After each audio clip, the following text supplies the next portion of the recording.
믿음으로 상처를 극복하고 쓰임받은 입다입니다.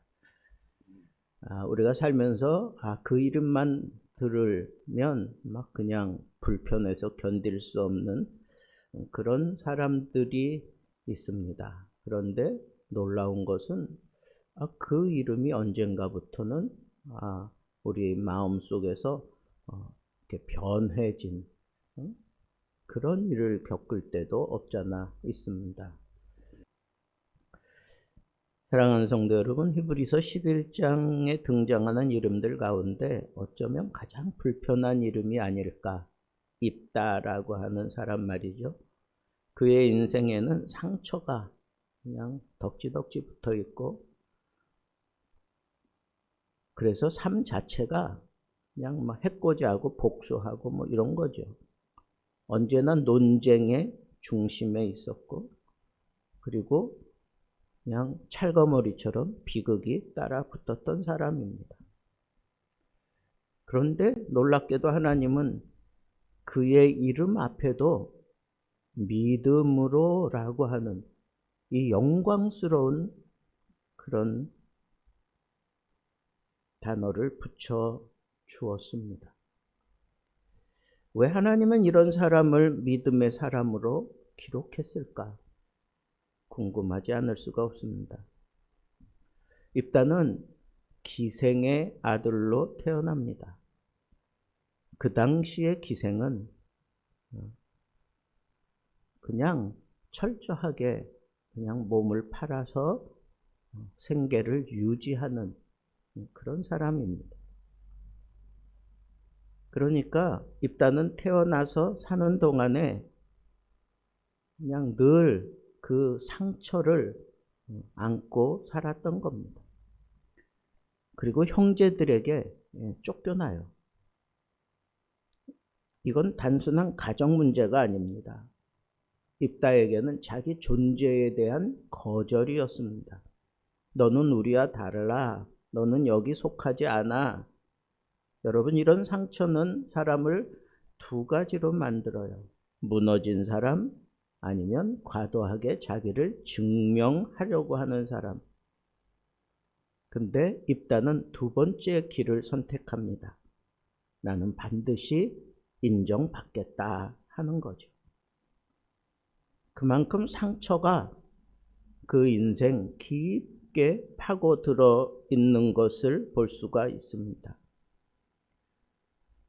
한 청년이 있었습니다. 어릴 때 아버지에게 인정받지 못했습니다. 그래서 그는 성공에 집착하게 됩니다. 더 높은 자리, 더 많은 돈, 더 많은 성취. 그러나 어느 순간 무너지고 맙니다. 자기가 그런 것들을 독하게 이루어낼 만한 처지가 안 되는 걸 알았던 거죠. 그는 울면서 이렇게 말했습니다. 나는 성공하려고 산 게 아니라 인정받으려고 이렇게 치열하게 살았던 것 같아요 라고 그렇게 고백을 했습니다. 이게 바로 입다의 내면을 지배하고 있었던 생각입니다. 그러나 여러분, 상처는 죄보다 깊게 인생을 지배한다고 하는 이 사실을 우리는 우리 삶 속에서도 많이 만나고 있습니다.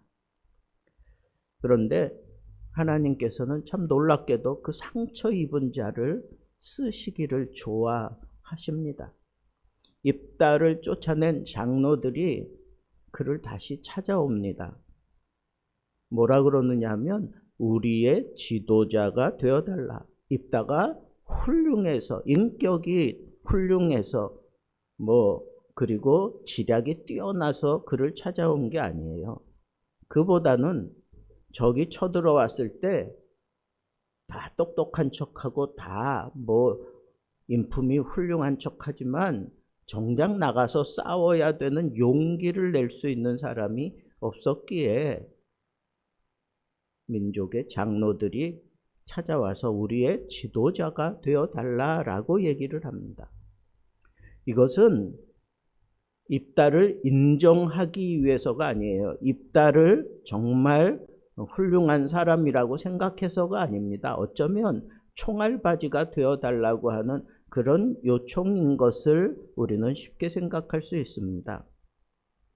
이것은 단순한 역사적 반전, 자기 인생의 역사적 반전이라고 그렇게 넘어갈 수도 없습니다. 여러분, 왜?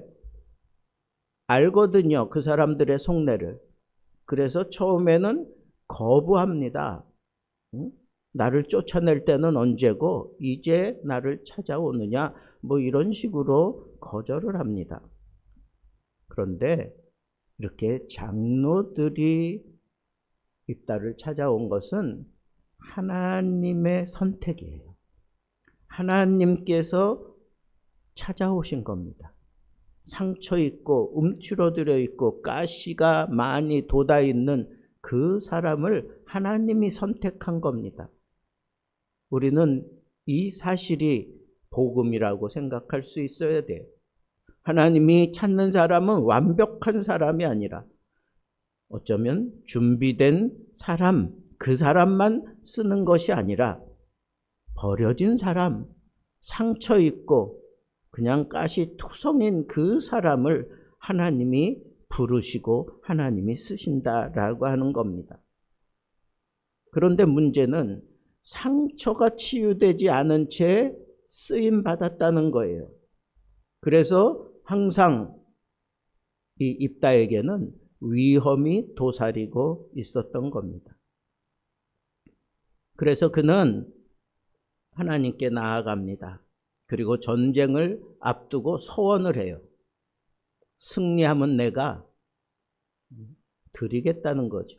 우리가 잘 아는 대로 내가 승리하고 돌아올 때 나를 처음으로 맞이하는 자를 내가 하나님 앞에 번제로 드리겠다, 뭐 이런 식으로 소원을 해요.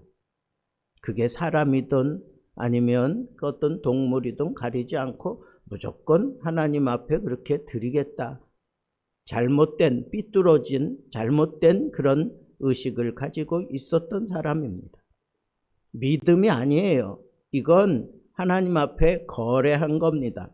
믿음은 하나님을 신뢰하는 것이라면 거래는 하나님을 이용하는 것입니다. 입다는 하나님을 신뢰하기보다는 이용했다고 보는 것이 더 맞다는 겁니다. 우리가 잘 아는 대로 승리하고 돌아올 때 그를 처음으로 맞은 사람이 누굽니까? 자기의 하나밖에 없는 딸이었습니다.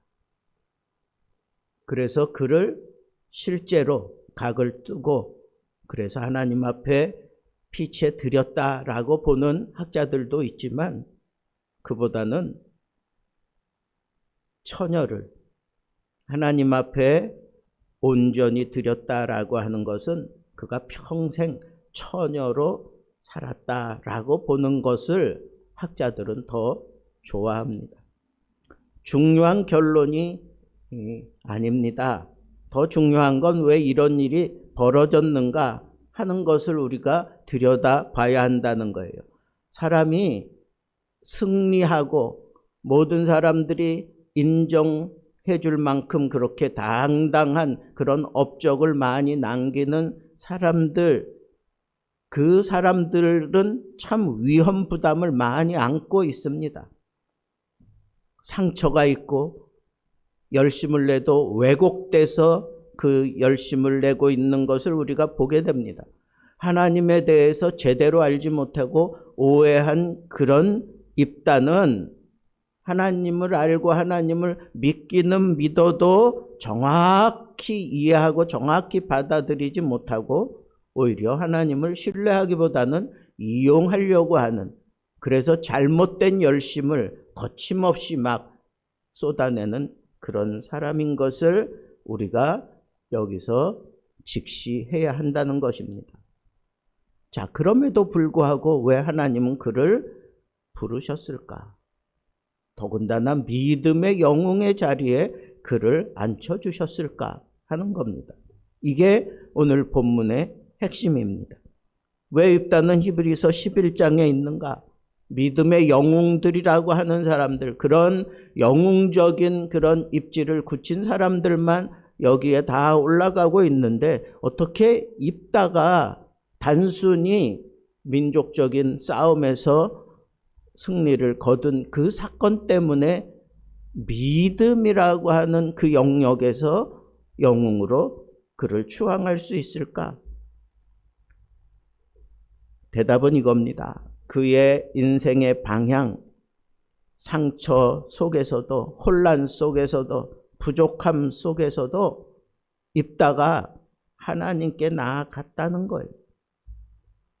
하나님을 의지했다는 거예요. 하나님을 바라봤다는 겁니다.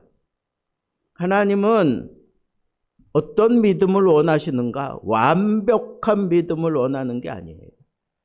아브라함이 갈 바를 알지 못하고 나아갔다, 이런 구절을 가지고 절대 믿음 이런 식으로 표현을 하는데, 여러분, 아브라함도 처음부터 그런 절대 믿음을 그가 표현하지 않았잖아요.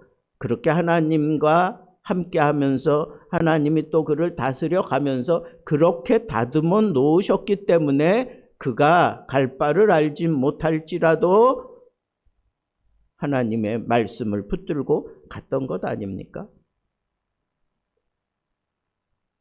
여러분 보세요.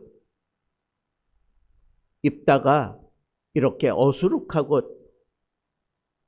잘못된 그런 상황이었지만 그가 달라지고 있는 것에 우리가 주목을 하자는 겁니다.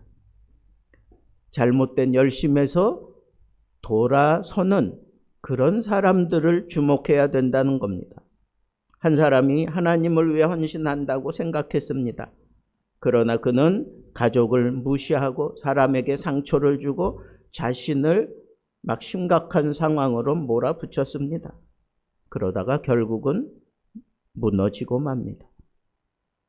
깨달았습니다. 나는 하나님을 거론은 하지만 하나님을 위해 산 것이 아니라 내 열심을 위해서 내 열심대로 살아온 것이구나 라고 그렇게 깨닫게 돼요. 그리고 난 이후에 그는 돌아섰습니다. 다시 살기 시작합니다. 그리고 난 이후에 그는 이런 고백을 해요. 하나님과 함께 고백할 수 있는 사람이 된 것에 감사하면서 이제야 믿음이 무엇인지 알겠다라고 고백을 합니다. 여러분, 입다가 이렇게 믿음으로라고 하는 그 카테고리 속에 들어올 수 있었던 것은 그가 살아온 이력 때문이 아니에요.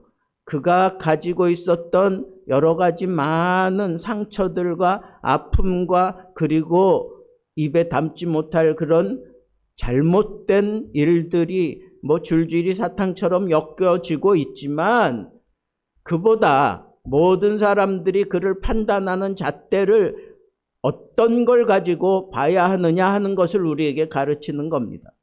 여러분, 지금 당장은 그 사람에게 허점투성이고 잘못된 것이 더 새록새록 내 심령에 파고들지라도 그 사람이 하나님을 향하여 믿음을 가지고 행동하는 것이 확실하다라고 생각하면 우리의 잣대를 믿음으로라고 하는 잣대를 가지고 그 사람을 보고 기다려주고 판단하고 그리고 마침내 믿음으로라고 하는 그런 카테고리 속에 들어갈 수 있음을, 그 가능성을 우리는 내 생각, 내 판단에 두지 않고 믿음 자체에 두고 하나님께 두고 그 사람을 기다려주고 그 사람을 판단하는 것이 믿음으로라고 하는 이 절대 믿음을 가지고 있는 사람들이 꼭 표현할 줄 아는 그런 사람이 되어야 합니다. 말씀을 맺겠습니다. 사랑하는 성도 여러분, 입다를 보십시오. 그는 상처가 있었고 실수가 있었고 잘못된 열심이 있었고 비극이 있었습니다. 그런데 하나님은 말합니다. 믿음으로 입다도 여러분, 이것이 은혜입니다. 하나님은 완벽한 사람을 찾지 않으십니다. 하나님께 나오는 사람을 찾으십니다. 그러나 동시에 하나님은 말씀하십니다. 나를 바르게 알아라. 오늘 우리는 두 가지를 붙들어야 합니다. 어떤 상황 속에서도 부르심을 받을 때 주저하지 말고 하나님께 나아가라는 거예요. 상처가 여전해도 부족해도 실패할지라도 나아가세요. 그게 믿음이에요. 하나님을 바르게 알아야 합니다. 열심만으로는 안 됩니다. 감정만으로도 안 됩니다. 말씀 위에 제대로 서야 합니다. 여러분, 우리에게 하나님이 말씀하십니다. 나에게 나오라. 그때 입다는 이렇게 고백을 합니다. 하나님을 내가 떠나지 않겠습니다. 나는 어떤 상황에서도 이제는 하나님이 필요합니다. 하나님을 붙들고 하겠습니다. 그러면서 잘못된 열심을 가지고 그릇된 판단을 하고 자기 딸까지도 그렇게 제물로 잡아들이는 그런 어리석은 그런 코너에 몰리게 되는 것은 그는 지나친 잘못된 열심이 믿음을 방조해서 만들어낸 결과를 그가 받게 된 것입니다. 여러분, 상처보다 하나님을, 열심보다 진리를, 감정보다 말씀을 선택하는 것이 우리가 믿음으로라고 하는 잣대에 걸맞게 우리가 다듬어 져가고 있는 것임을 우리는 깊이 인식해야 할 것입니다. 사실은 이렇게 상처가 많고 쓰라린 과거가 있고 그리고 그 속에 그냥 분노가 가득 차 있는 사람이 하나님께 붙들려 쓰임 받을 수 있는 그런 경우는 거의 없습니다.